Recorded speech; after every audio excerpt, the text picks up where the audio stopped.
नमस्कार दोस्तों, मैं मेघा स्वागत करती हूँ आपका अपने YouTube channel study with Megha Pathak पर। देखिए फ्रेंड्स, मैं आप लोगों के लिए जो लेकर के आई हूँ आज शिक्षण विधियों के ऑब्जेक्टिव क्वेश्चन से रिलेटेड जो टेस्ट है, ये टेस्ट नंबर 4 है। इससे पहले मैंने 3 टेस्ट अपलोड कर दिए हैं, तो जो फ्रेंड्स जिन्होंने नहीं देखे हैं वो प्लीज़ चैनल पर एक बार विजिट करें और प्ले लिस्ट में उनको जो टेस्ट हैं वो मिल जाएंगे। 3 टेस्ट मैं अपलोड कर चुकी हूँ। आज चौथा टेस्ट मैं आप लोगों के लिए लेकर के आई हूँ और इसमें मैं कॉमन क्वेश्चन जो हैं हिंदी शिक्षण से संबंधित कॉमन क्वेश्चंस जो पूछे जाते हैं वो मैं आप लोगों को उपलब्ध करवा रही हूँ। ये जो क्वेश्चंस हैं एक्चुअली वो क्वेश्चन है जो किसी भी भाषा में कॉमन पूछे जाते हैं।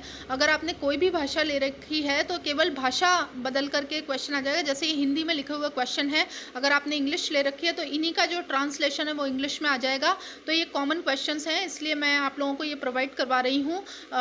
आप लोग इनसे मेरे साथ ऐसे ही जुड़े रहें तो ऐसे ही आप लोगों को जो है वीडियोज़ मिलते रहेंगे। इसके अलावा जो है एसएसटी का पोर्शन भी मैं कवर करवा रही हूँ यहाँ मेरे वीडियोस में। साइकोलॉजी में बहुत ही अच्छे लेवल से करवा रही हूँ। तो देखिए, एक बार चैनल पर ज़रूर विजिट करें, चैनल के साथ जुड़ें और जो चैनल है प्लीज़ उसे आप सब्सक्राइब कर लें। यहाँ पर रेगुलर स्टडी करवाई जाती है।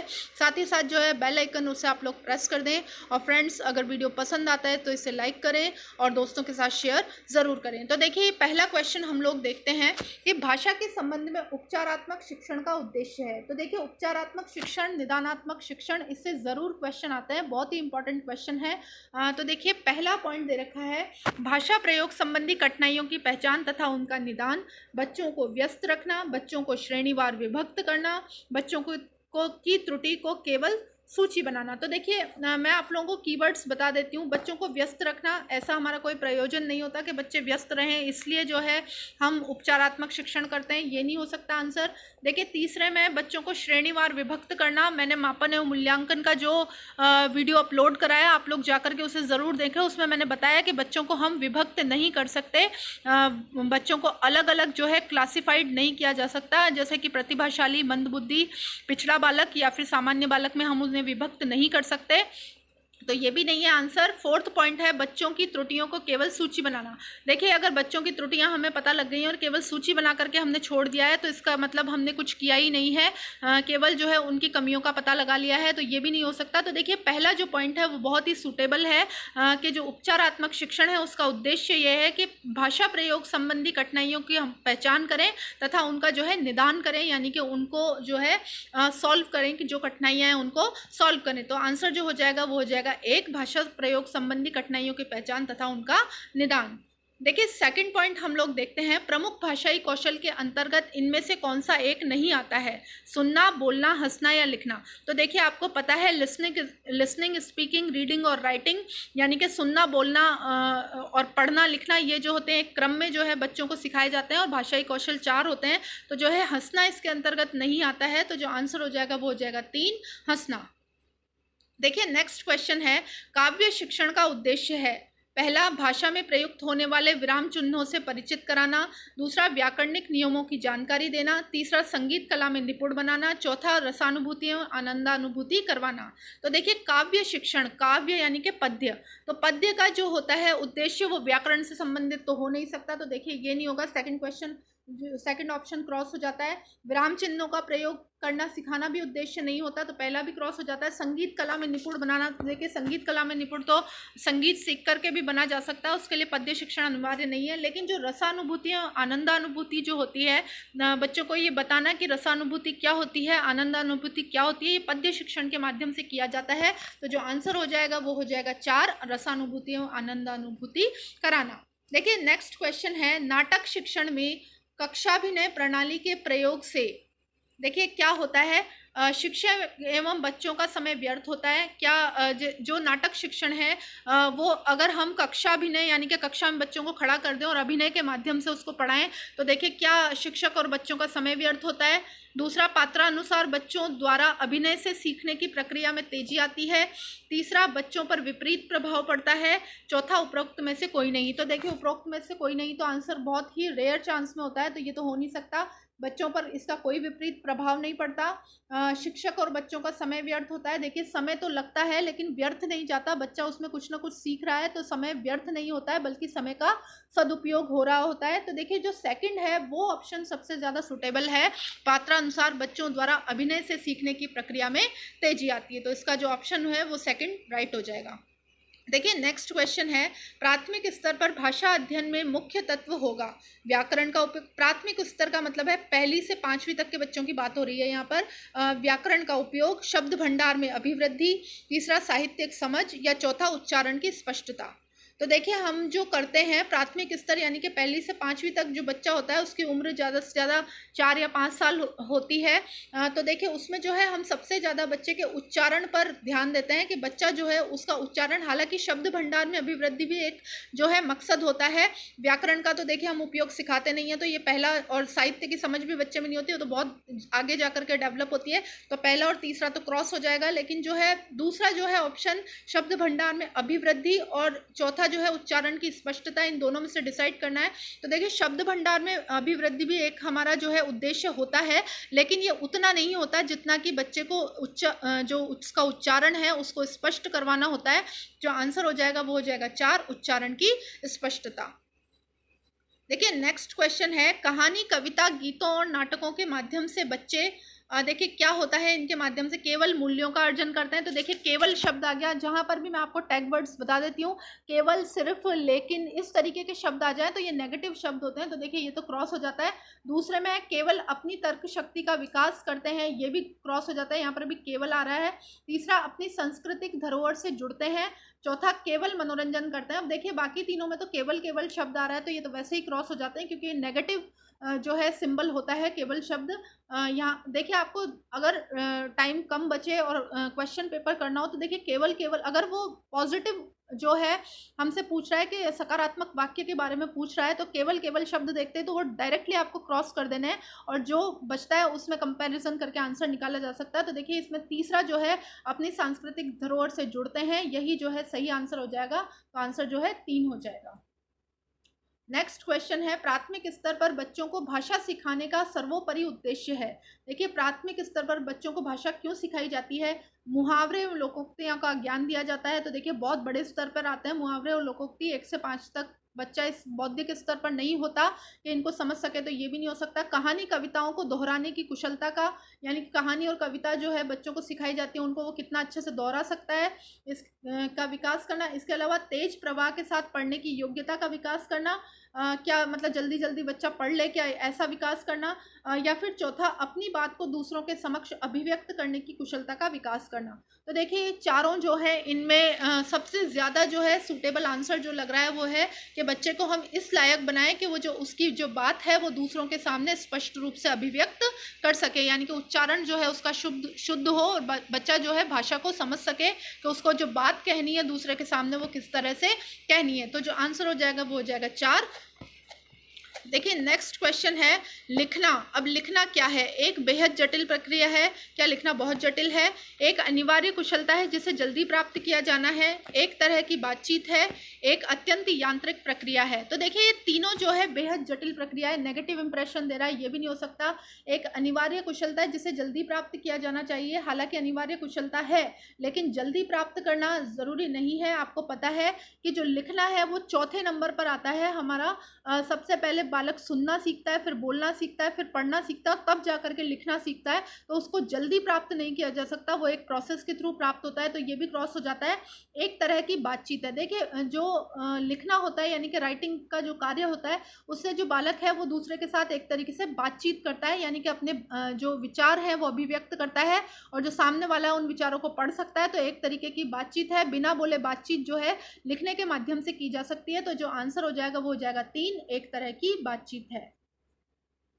देखिए नेक्स्ट क्वेश्चन है, कक्षा 1 के बच्चे अपने डैश एवं डैश से प्राप्त बोलचाल की भाषा के अनुभवों को लेकर ही विद्यालय आते हैं। तो बताइए कहाँ का अनुभव लेकर के जो बच्चे हैं वो विद्यालय आते हैं? घर परिवार पड़ोसी, घर परिवार परिवेश, घर परिवार दोस्त, घर परिवार टीवी। तो देखिए जो बच्चा होता है वो सबसे पहले घर परिवार में पलता है, उसके बाद जो है सेकंड नंबर पर जो आते हैं उसके पड़ोसी आते हैं। देखिए टीवी और ये दोस्त वाला तो क्रॉस हो जाता है, क्योंकि बाद में बनते हैं बच्चे के दोस्त, बच्चा जब बिल्कुल बाहर जाता है तब बनते हैं। और जो परिवेश है वो भी जो है तीसरे नंबर पर आ जाता है। जो बालक है सोसाइटी में जाता है, थोड़ा सा सोसाइटी को समझने लगता है, तब उसके परिवेश में वो ढलता है।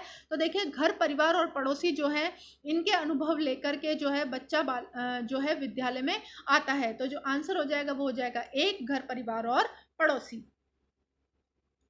नेक्स्ट क्वेश्चन है, कक्षा 1 और 2 के शुरुआती समय में पढ़ने का प्रारंभ डैश से हो और किसी डैश के लिए हो। तो देखिए कक्षा 1 और 2 के शुरुआती समय में पढ़ने का प्रारंभ किससे होना चाहिए? देखिए अर्थ से होना चाहिए और किसी उद्देश्य के लिए होना चाहिए, या फिर अक्षर ज्ञान से होना चाहिए, मनोरंजन के लिए होना चाहिए, शब्द पहचान के लिए होना चाहिए, और फिर मूल्यांकन के लिए होना चाहिए, अक्षर ज्ञान के लिए होना चाहिए, या उद्देश्य के लिए होना चाहिए। तो देखिए कक्षा 1 और 2 में जो है बच्चे को अक्षर ज्ञान किया जाना चाहिए, जो किसी मनोरंजन के लिए होना चाहिए। तो जो सेकंड है वो ऑप्शन इसमें राइट हो जाएगा, क्योंकि अगर हम बच्चे को केवल अक्षर ज्ञान करवा देंगे और उसको अर्थ, उद्देश्य और मूल्यांकन में उलझा देंगे, तो देखिए बच्चा जो है अपने जो है पढ़ाई को एंजॉय नहीं कर पाएगा, क्योंकि छोटा बच्चा होता है, उसको अर्थ, मूल्यांकन, ज्ञान इनसे कोई लेना देना नहीं होता, उसको तो मनोरंजन यानी कि खेल से लेना देना होता है। और आपको पता है मारिया मोंटेसरी ने भी बताया कि बच्चों को जो है खेल के माध्यम से जो है शिक्षा देनी है। जो छोटे बच्चे होते हैं, किंडरगार्टन जो बच्चे होते हैं या फिर पहली और दूसरी तक के जो बच्चे होते हैं, उनको आप अक्षर ज्ञान तो कराएं, लेकिन किस माध्यम से? खेल के माध्यम से। तो देखिए आजकल ये है इसी तरीके से जो है ज्ञान करवाया जा रहा है। तो जो आंसर हो जाएगा वो सेकंड हो जाएगा इसमें, अक्षर ज्ञान और मनोरंजन। देखिए नेक्स्ट क्वेश्चन है, इनमें से कौन सा प्राथमिक स्तर पर हिंदी भाषा शिक्षण का उद्देश्य नहीं है? पहला, संदर्भ के अनुसार लगाकर पढ़ाने का प्रयास करना। दूसरा, चित्रकारी को स्वयं की अभिव्यक्ति का माध्यम बनाना। तीसरा, बच्चों की भाषा और स्कूल की भाषा में संबंध। और चौथा संबंध बनाते हुए विस्तार देना। चौथा होता है सुनी गई बातों को ज्यों का त्यों दोहराना। तो देखिए दोहराना आ गया है तो ये तो हो नहीं सकता, क्योंकि दोहराना जो है रिपीटेशन है, ये नेगेटिव होता है, तो ये नहीं हो सकता। अब क्या पूछ रहा है ये, इनमें से कौन सा प्राथमिक स्तर पर हिंदी भाषा शिक्षण का उद्देश्य नहीं है? अब नहीं है पूछ रहा है, तो देखिए संदर्भ के अनुसार जो है पढ़ाने का प्रयास करना, ये भी होता है। चित्रकारी को स्वयं की अभिव्यक्ति का माध्यम बनाना, यानी कि बच्चों को चित्रकारी इसलिए सिखाना कि जो बच्चा है अपने विचार उसमें अभिव्यक्त कर सके, तो बिल्कुल इसीलिए किया जाता है। तीसरा जो है बच्चों की भाषा और स्कूल की भाषा में संबंध बनाते हुए उसका विस्तार देना, यानी कि बच्चा जो घर से जो भाषा लाया है और स्कूल में जो उसको भाषा ज्ञान करवाया जा रहा है, दोनों के बीच में संबंध और समन्वय बनाते हुए बच्चे को सिखाना। तो देखिए ये भी होता है, लेकिन देखिए मैंने पहले ही बता दिया था इसमें दोहराना शब्द आ रहा है, तो दोहराना यानी कि रिपीटेशन, तो ये कोई उद्देश्य नहीं होता कि आपने जो बच्चे को जो बातें बता दी हैं बच्चा रट करके ज्यों का त्यों सुना दे, उसको कोई अर्थ जो है वो समझ में नहीं आए, तो ये नहीं हो सकता। तो इसमें जो आंसर हो जाएगा वो हो जाएगा 4, सुनी गई बातों को ज्यों का त्यों दोहराना। देखिए नेक्स्ट क्वेश्चन है, भाषा कौशल के संबंध में कौन सा कथन सही है? सही कथन पूछ रहा है। भाषा के कौशल अंतर संबंधित होते हैं, बिल्कुल होते हैं। भाषा कौशल एक दूसरे से स्वतंत्र होते हैं, ये गलत है, क्योंकि भाषा कौशल तो अंतर संबंधित होते हैं, एक कौशल आता है उसी के थ्रू जो है दूसरा कौशल का विकास होता है, तो ये गलत हो जाता है। तीसरा देखते हैं, भाषा के चारों कौशल एक क्रम में सीखे जाते हैं, हाँ बिल्कुल सीखे जाते हैं।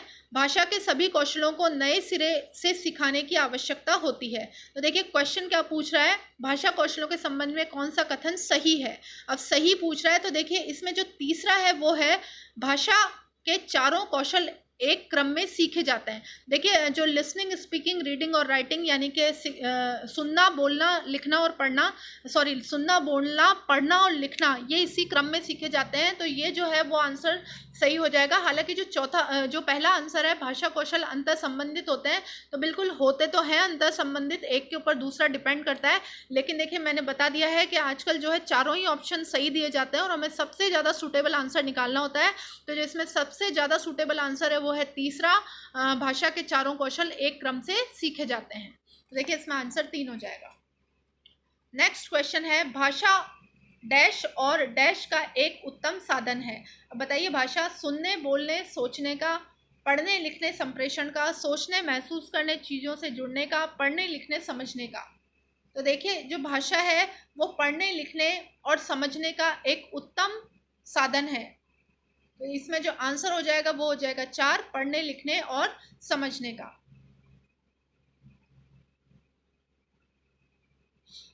देखिए एक बार इसको देख लेते हैं, सुनने बोलने और सोचने का। देखिए समझना ज़्यादा ज़रूरी है, और जो भाषा है वो